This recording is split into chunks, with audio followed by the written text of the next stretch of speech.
Polícia investiga o uso de armas de fogo nos presídios do Maranhão. Nós vamos ao vivo com o repórter Vones Mascarenhas, que tem mais detalhes sobre o assunto. Vones, bom dia. Bom dia, Cristiane. A Superintendência de Investigações Criminais do Estado do Maranhão, a SEIC, abriu uma investigação para apurar a entrada de armas de fogo no complexo penitenciário de Pedrinhas. O delegado Sebastião Shoa, titular da Secretaria de Justiça e Administração Penitenciária, explicou e comentou como que 5 detentos foram assassinados em menos de 15 horas no complexo penitenciário de Pedrinhas, que na última terça-feira foi foco de um motim que teve início pela manhã e resultou na morte de 3 detentos. O motim foi iniciado devido à revolta de uma facção criminosa intitulada Primeiro Comando do Maranhão, com a transferência de 18 presos da CCPJ do Anil, a Central de Custódia de Presos de Justiça do Anil. Esses 18 presos seriam de uma facção rival. Isso então iniciou o motim que resultou na morte de 3 detentos. Durante a noite, outros 2 detentos, dessa vez na casa de detenção provisória, que estavam fazendo faxina no setor onde havia o bloco dos presos rivais, foram assassinados com revólveres calibre 38. E é exatamente neste ponto que a SEIC, a Secretaria de Investigações Criminais do Estado, quer entender como que essas armas de fogo foram parar dentro do complexo penitenciário de Pedrinhas. O delegado Sebastião Shoa informou que uma força-tarefa integrada por vários delegados que já estava fazendo investigação sobre crimes cometidos no interior do complexo penitenciário de Pedrinhas também vão levar em consideração a participação de terceirizados ou mesmo de integrantes do corpo de agentes penitenciários. Agora, a escolta e a vistoria vai ficar por conta do batalhão de choque da Polícia Militar e de um grupo de escolta de operações especiais penitenciárias. Cristiane. Obrigada, Vones, pelas informações. E a criminalidade no Estado e a crise no sistema penitenciário foram assuntos em destaque na sessão plenária de ontem, quarta-feira. Os números alarmantes da criminalidade em São Luís foram mais uma vez denunciados pelo deputado Raimundo Cutrim. O parlamentar apresentou estatísticas que mostrariam um índice de 3 assassinatos por dia na capital. A situação do nosso povo, a situação nossa, tanto na Grande São Luís como no Estado, é gravíssima. 91 homicídios, o mês de setembro. Foram 74 em São Luís, 10 em São José de Ribamar, 6 em Passo Lumiar e 1 na Raposa. Foram 91 homicídios. Desses 91 homicídios, 68 foram com arma de fogo. Então a situação é grave.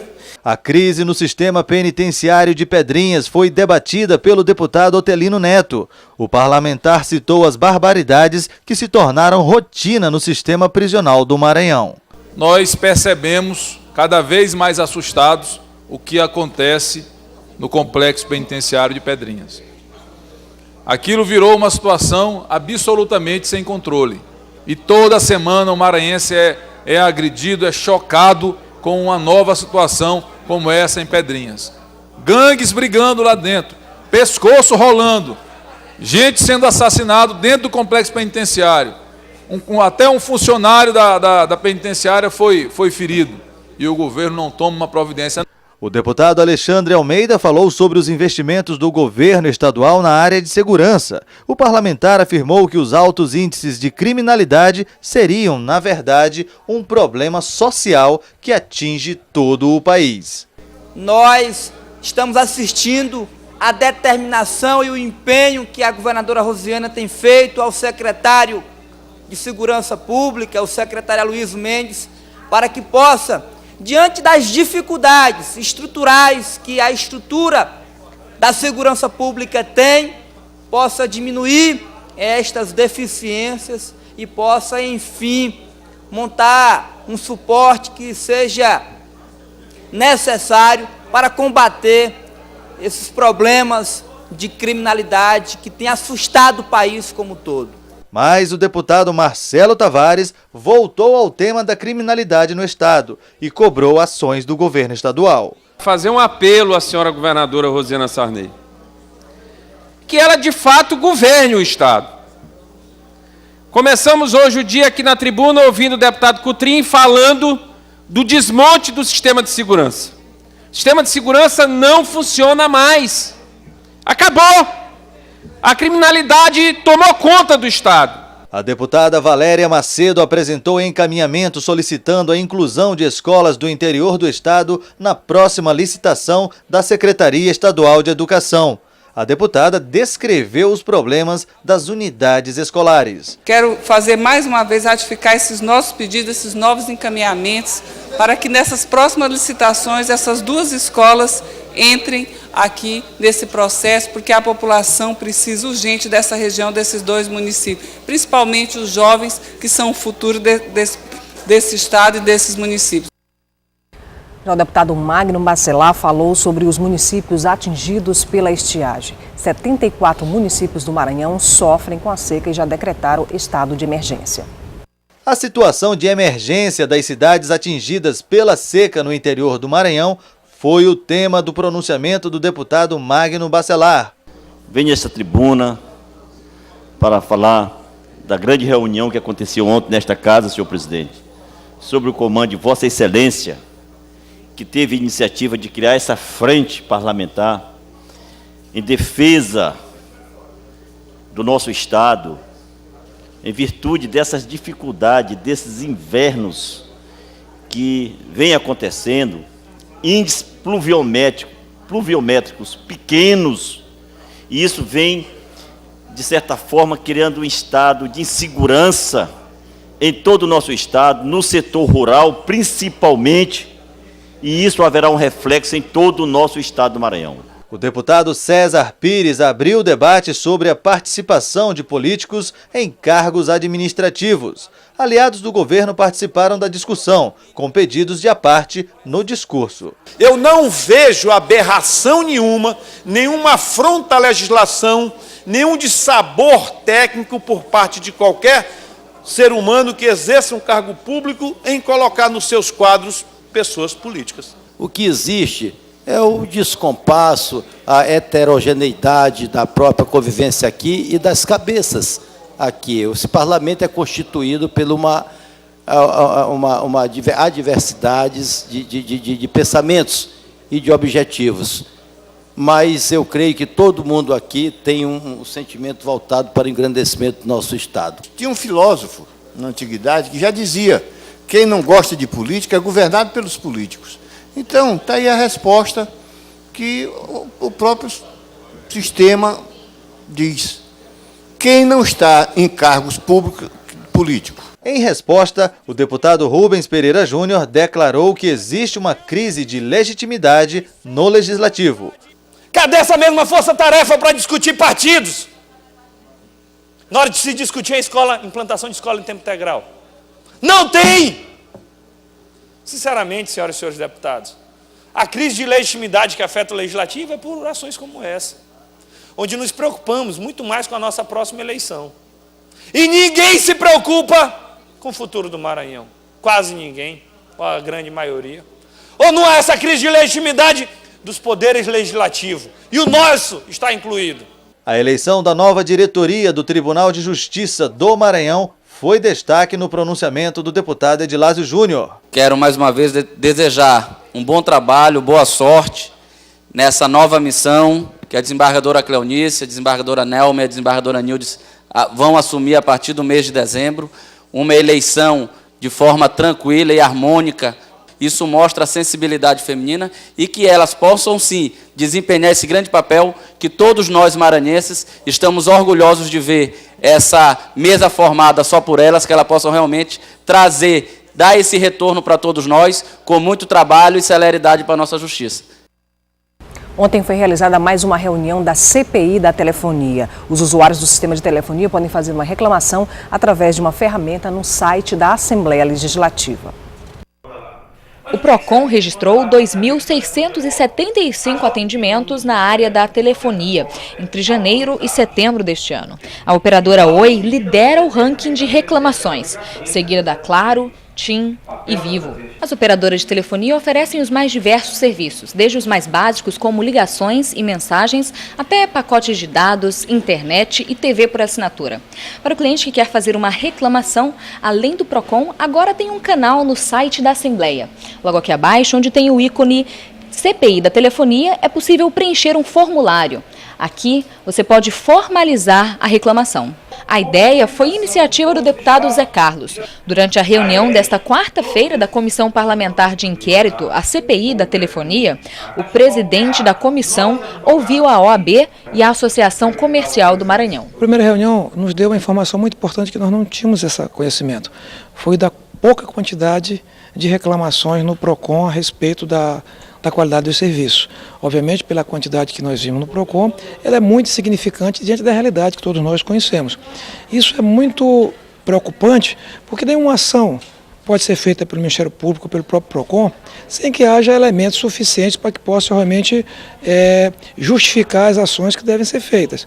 Portanto, nós já temos contatos com o PROCON, já temos agendando uma reunião para a próxima segunda-feira, para estabelecermos uma parceria e podermos coletar essas informações de forma mais que represente melhor a realidade. Para o presidente da OAB, é preciso abranger essa apuração para todos os serviços oferecidos, e inclusive pressionar a fiscalização. O que nós percebemos, e isso é intuitivo, é que as operadoras vendem pacotes de dados, pacotes de telefonia móvel em determinados níveis, em determinados padrões de qualidade, de velocidade, mas que esses pacotes contratados pelos consumidores e pagos a preços bastante elevados, diante da média internacional, não são fornecidos adequadamente. E isso gera, em tese, para o consumidor o direito ao ressarcimento proporcional do valor pago, não é?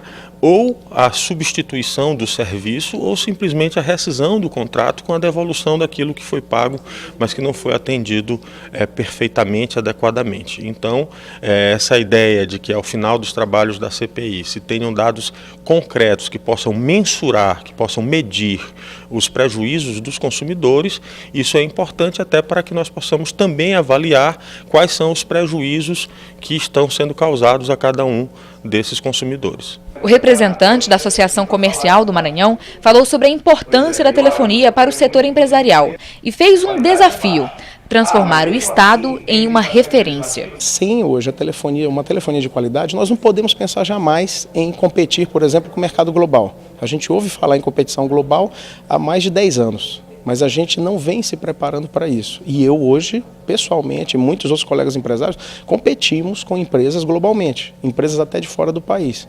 E eles vendendo produtos através de internet. E nós vendendo aqui, não conseguimos fazer um atendimento de call center bem legal, não temos uma internet de qualidade. Às vezes ficamos fechados um dia inteiro ou sem comunicação, você não consegue passar um cartão de crédito às vezes. A gente quer ser referência no Nordeste, a gente quer ser referência no Brasil.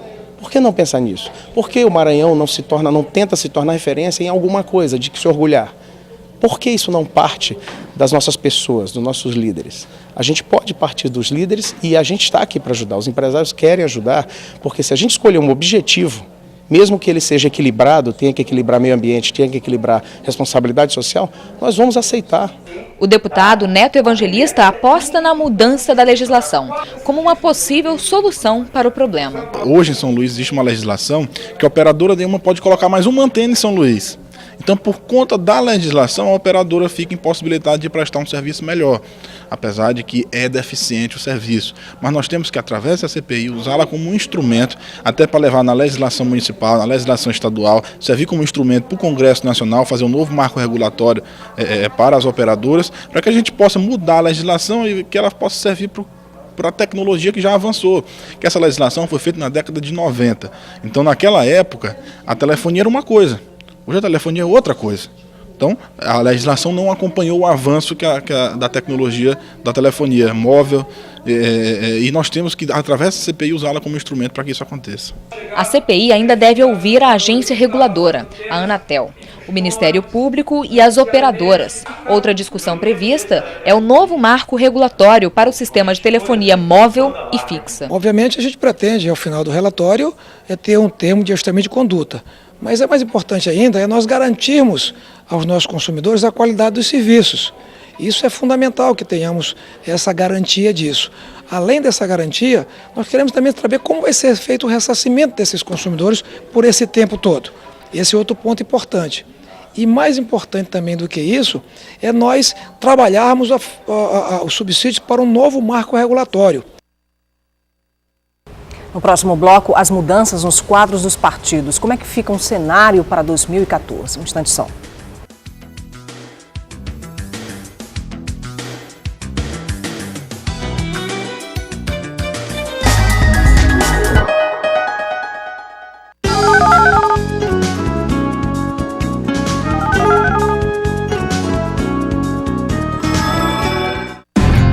Eu faço imitações de gente famosa.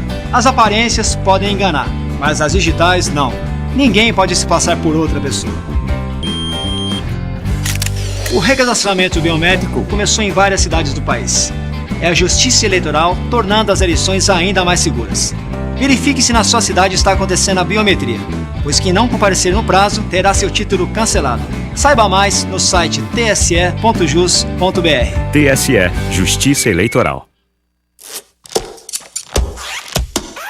Saúde na escola vai mostrar agora que a nossa alimentação merece atenção. Saúde na escola é pra toda hora cuidar da nossa visão. É a melhor lição. Participe das ações do programa Saúde na Escola 2013. Cuidados com a visão, alimentação adequada e atividades físicas. Tudo no ritmo certo. Governo Federal.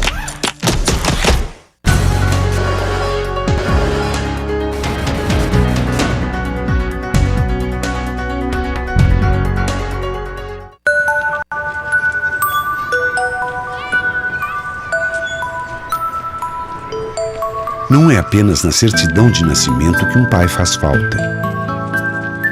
O Poder Judiciário sabe o quanto é importante para um filho ter o nome e a presença de um pai. Por isso, o reconhecimento de paternidade foi simplificado e agora pode ser feito em qualquer cartório de registro civil. Pai presente, o reconhecimento que todo filho espera. Os debates, discursos, votações, o dia a dia do Parlamento Maranhense, você acompanha na TV Assembleia. Direto do plenário na Gibi Aitel, fique ligado nas transmissões das sessões plenárias, segunda às 4 da tarde e de terça a quinta, 9h30 da manhã, com reprise às 6 da tarde. TV Assembleia, o Legislativo até você.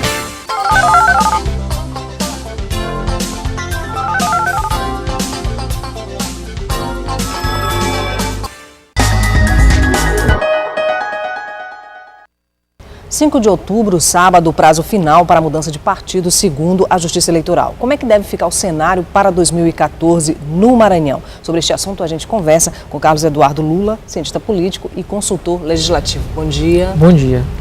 Bom, a gente está vendo aí essa dança toda de partidos políticos, né? E como é que já dá para se definir aí um cenário para 2014, para se ver esse cenário dos partidos que chegam em 2014 mais fortes? Na verdade, esse período de um ano que antecede a eleição é um período de preparação. A campanha eleitoral ela começa efetivamente de agora.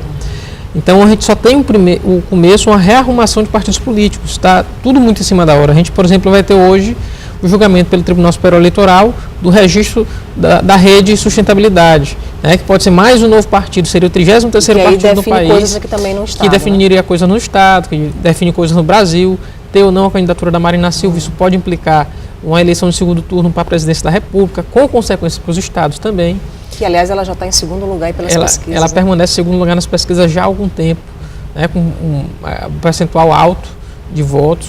E com ela, na eleição, é muito provável que haja segundo turno. Sem ela, esse cenário já fica mais improvável.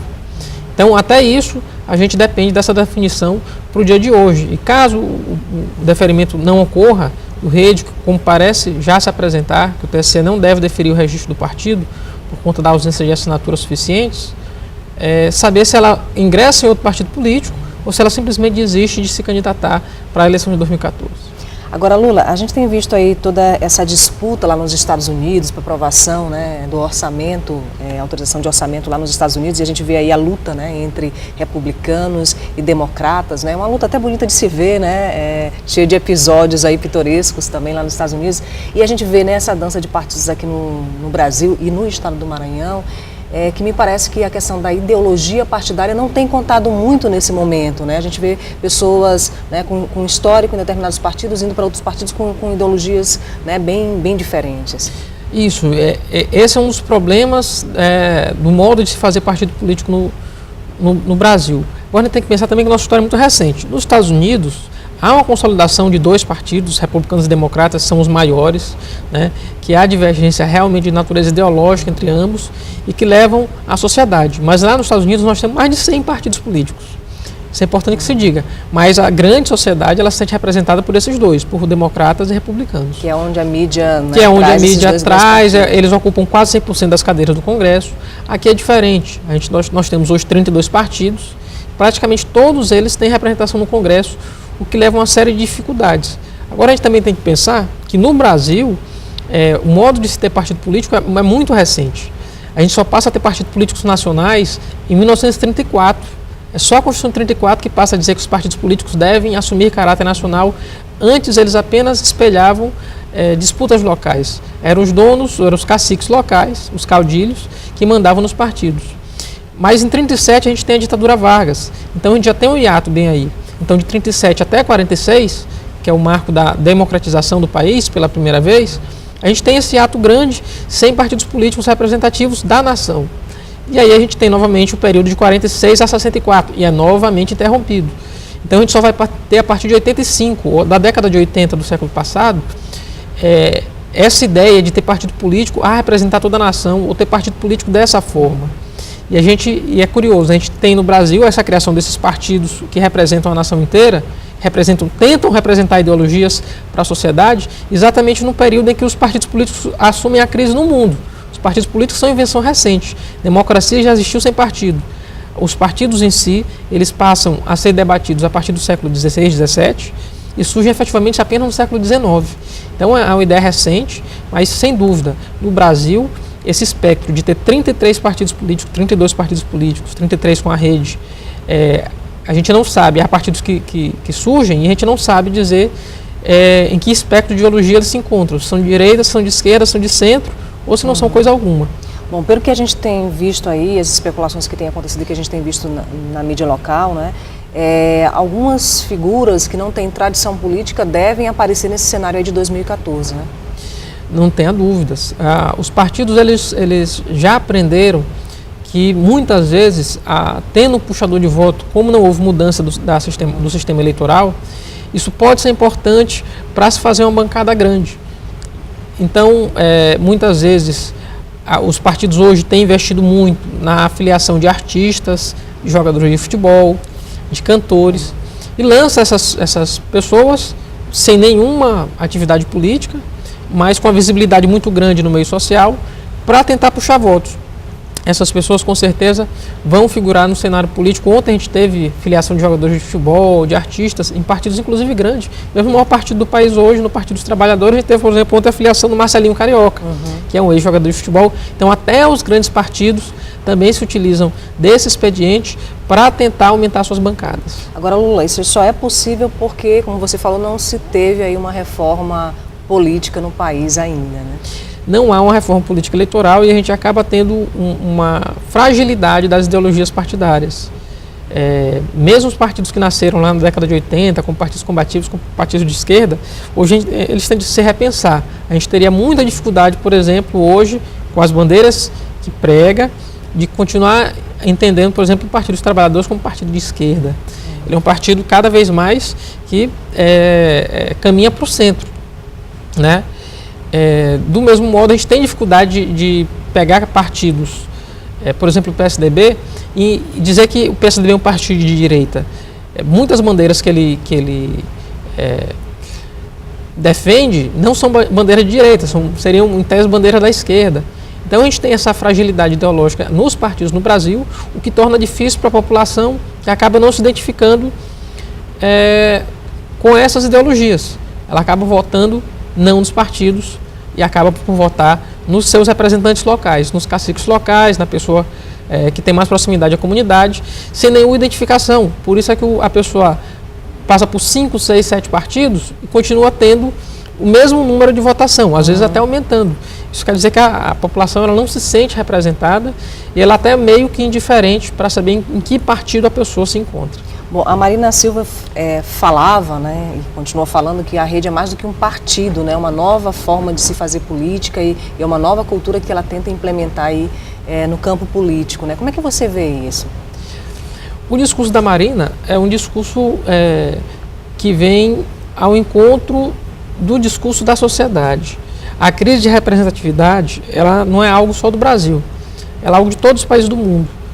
Em qualquer país, mesmo na Europa, nós fomos fazer uma pesquisa, as pessoas sentirão um grande repúdio da classe política e dos partidos políticos. Então a Marina, ela tenta, fazendo o discurso de combate ao que está aí, fazer algo novo, ter uma proposta nova. Tanto que o nome do partido não tem partido, é só Rede de Sustentabilidade. Seria uma rede a tentar pegar essas pessoas que fazem parte da sociedade, que tentam discutir política de outro modo, de outra forma. Agora, nos parece que, infelizmente, já para a eleição de 2014, a gente não vai poder ter esse debate na sociedade, porque a rede falta um pouco mais de 50 mil assinaturas. Ela fala do cancelamento das 95 mil assinaturas pelos cartórios eleitorais, mas é importante que se diga, o Tribunal Superior Eleitoral, na noite de hoje, ele não vai fazer a conferência de assinaturas. As assinaturas elas são conferidas pelos cartórios eleitorais, que certificam isso ao Tribunal Superior Eleitoral. O que chega ao TSE é apenas a certidão dos cartórios eleitorais. Dizer que houve fraude ou que houve conluio dos cartórios, algo muito complicado de se afirmar nesse momento.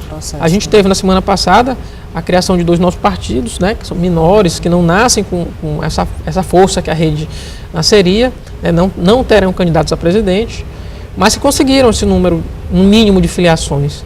Infelizmente, parece que a rede deixou muito próximo já do período para tentar conquistar essas assinaturas. Nos parece que hoje tudo leva a crer que o TSE não vai deferir o registro do partido. E aí isso muda um pouco o cenário de 2014. E isso muda bastante o cenário de 2014, seja a nível do Estado, seja a nível nacional. Bom, Eduardo, só para a gente encerrar nossa entrevista, 5 de outubro termina esse prazo. Cabe ainda recurso dos partidos, dos candidatos políticos? Não, na verdade o que acontece é o seguinte, o dia 5 de outubro é exatamente um ano antes da eleição. Então se tem até esse dia para que ocorram novas filiações. É importante, a gente, para ser candidato, tem que preencher uma série de condições que a Constituição chama de condições de elegibilidade. Dentre elas está a filiação partidária com um ano antes. Quem não se filiar ou houver duplicidade de filiação, fica sem estar afiliado a partido político e não pode ser candidato. Já vi muitos casos de pessoas com a eleição praticamente garantida, que por conta de duplicidade de filiação, deixaram de concorrer às eleições. Então é importante que os partidos estejam atentos e façam as comunicações devidas para o juiz eleitoral, para o partido do qual ele está deixando, para que ele se possa filiar na nova agremiação política. Agora, TCE e Judiciário têm prazos diferenciados, né, dos partidos políticos? Isso aí já é colocado pela jurisprudência. Quem é juiz, quem é membro do Ministério Público, quem é membro do Tribunal de Contas, caso queira se filiar a partido político, ele pode se filiar 6 meses antes da eleição, que é o prazo para ele se desincompatibilizar. Então a gente ainda pode ter surpresas aqui para o ano que vem. Muito obrigada pela tua participação. Eu que agradeço. No portal. Bom, a gente vai ver no próximo bloco o caminho da boiada e a contemporaneidade dessa antiga rua de São Luís. Um instante só.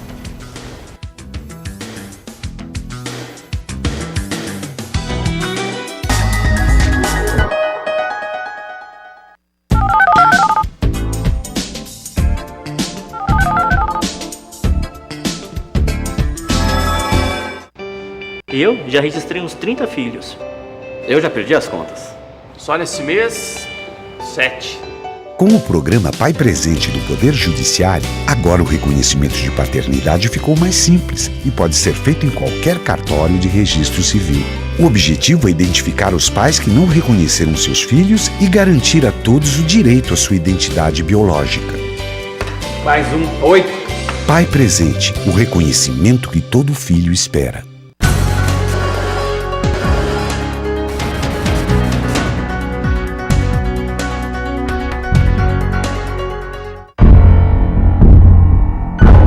Você sabe o que ele faria se alguém o provocasse, xingando, ofendendo, chamando para a briga? Nada. Minha vida vale mais do que qualquer briga ou discussão. No Brasil, centenas de pessoas são mortas por motivos fúteis. Conte até 10. A raiva passa, a vida fica. Paz. Essa é a atitude. Uma campanha do Conselho Nacional do Ministério Público e ENASP. Nós queríamos produzir, mas nós não tínhamos recursos, era só na enxada, na unha mesmo. Foi quando surgiu os recursos do Pronaf, é que nós podemos investir mais nas instalações, mais na própria lavoura. O meu sonho, eu posso dizer que em parte eu já realizei. O investimento na agricultura familiar melhora as condições de vida no campo. Eu sou um exemplo que o Brasil melhorou.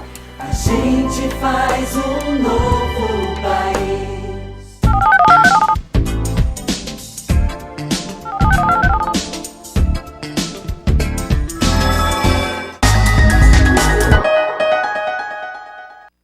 Sete municípios do Maranhão participam de uma importante pesquisa. O objetivo é identificar a forma de acesso e a utilização de medicamentos. Cerca de 38 mil brasileiros devem ser entrevistados durante a pesquisa.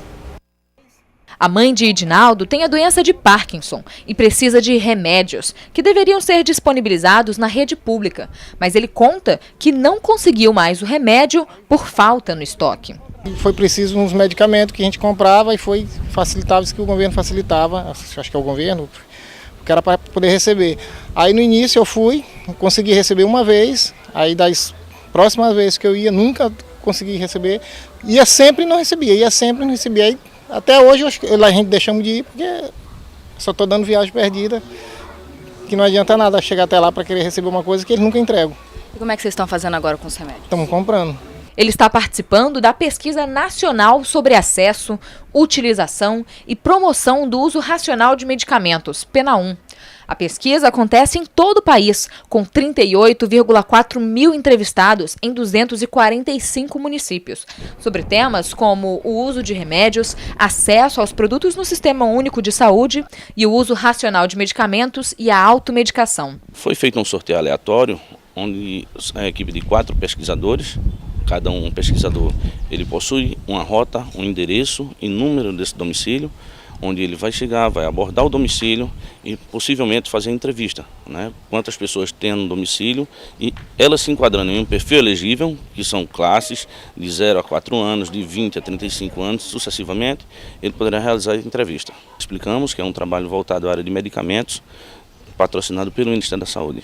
No Maranhão, cerca de 900 famílias em 7 municípios deverão participar do levantamento. Os municípios sorteados no Maranhão são Barreirinhas, Governador Newton Belo, Imperatriz, Passo do Lumiar, Pindaré Mirim, São Luís e Trizidela do Vale.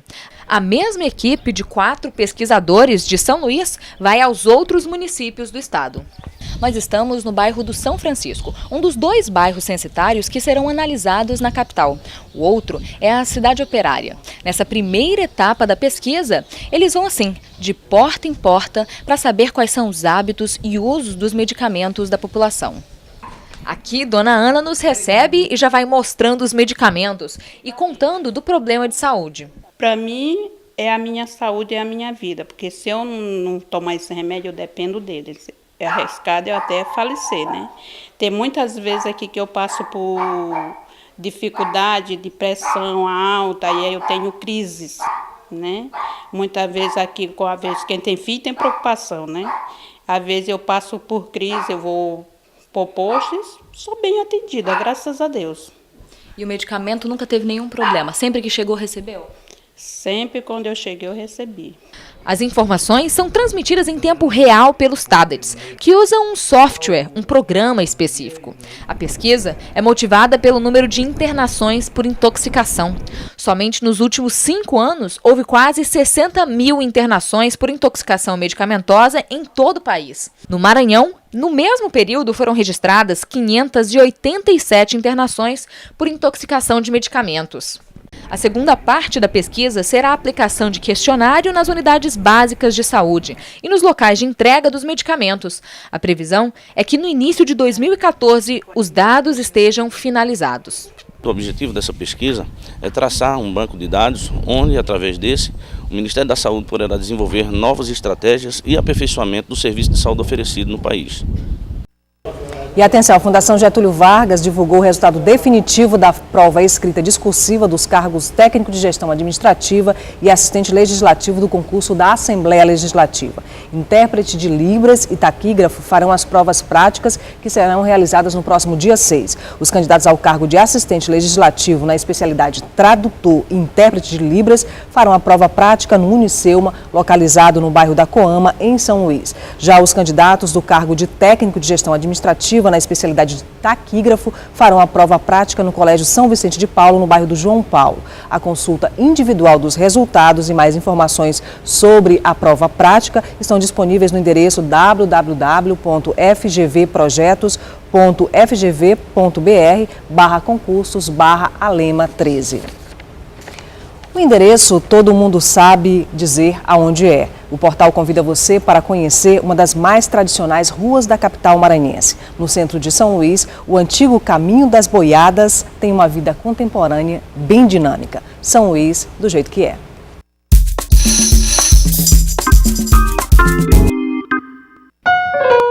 As marcas e características de uma cidade histórica não estão somente na arquitetura, nos museus ou nos azulejos, como se pode pensar sobre São Luís.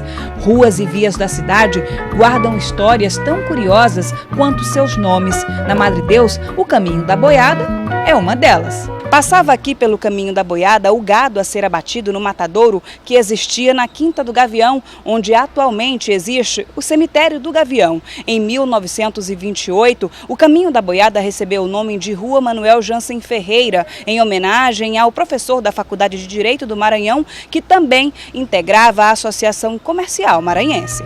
Os dois endereços continuam juntos em placas bem próximas, logo no começo da via. Mas seu Jorge, morador há 50 anos, mostra que as correspondências continuam chegando com o nome do endereço mais tradicional, o Caminho da Boiada. Ele conta que muita gente se mudou durante esse tempo, mas os antigos moradores sempre retornam para tranquilizar a saudade. Vem todo mundo, até aí no Aragão também vem muita gente. Demais, dia de sábado e domingo, feriado, tá todo mundo reunido, né? Aquela turma mesmo que era do antiga, né? É muito bom essas coisas. A Feira da Macaúba continua funcionando. Em meio à movimentação dos carros e do comércio, a rua guarda em sua extensão as construções de casas originais, em contraste com as residências mais modernas. Seu Miguel relembra as alegrias vividas com a passagem de vários carnavais. Conhecido recanto boêmio de movimentos culturais, o Caminho da Boiada resiste ao tempo e se afirma como um dos mais importantes símbolos afetivos de São Luís. Sempre passa por aqui a brincadeira, as brincadeiras assim mesmo, brincadeira como a Cumambu, a Bibimã, esses blocos tradicionais, assim. Concentra aqui muito movimento aqui nessa roda, aqui no Caminho da Boiada aqui.